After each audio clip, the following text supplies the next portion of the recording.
Nicolas Dose, il faut trouver des sous. Oui. Bercy cherche des millions partout. Alors il y a eu le coup de rabot sur les niches fiscales des plus de 70 ans et le débat budgétaire va faire une nouvelle victime. Qui ça ? Les micro-entrepreneurs, les auto-entrepreneurs, c'est pareil, c'est le nouveau mot.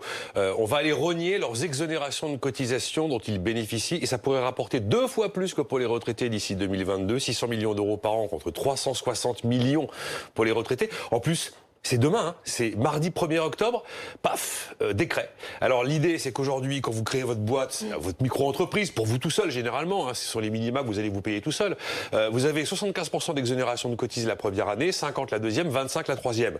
À compter du 1er octobre, c'est plus 75, c'est 50, c'est plus 50, c'est 25, c'est plus 25, c'est 10. Et en 2022, vous aurez une année en promo simplement, la première année à 50% et après c'est terminé. Mais Nicolas, ça va tuer les initiatives de ce genre, non? Pourquoi s'attaquer à cette catégorie? Ça marche tellement bien, ça cartonne tellement. Ça va pas les ralentir? Ah ben bien sûr que si, c'est sympa de nous faire la France qui ose, vive les entrepreneurs, pour après sortir ce genre de mesures complètement bricolées pour aller gratouiller 300 millions. Et ça cartonne, il y a eu 700 000 créations de boîtes en 2018, 308 000 sont des micro-entreprises.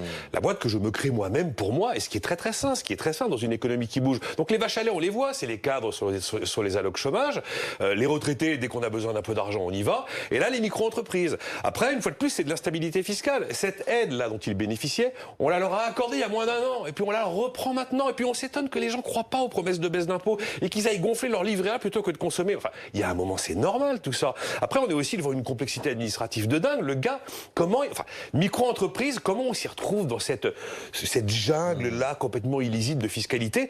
Et puis on est désespérément devant un gouvernement mort de faim. Alors on nous fait le coup de la 6e puissance du monde. On est les meilleurs et on va gratter 300 millions d'euros comme ça. En fait, c'est quoi la France? C'est un pays où on administre la redistribution, on gère la pénurie, on entretient le mythe de l'État qui protège, voilà.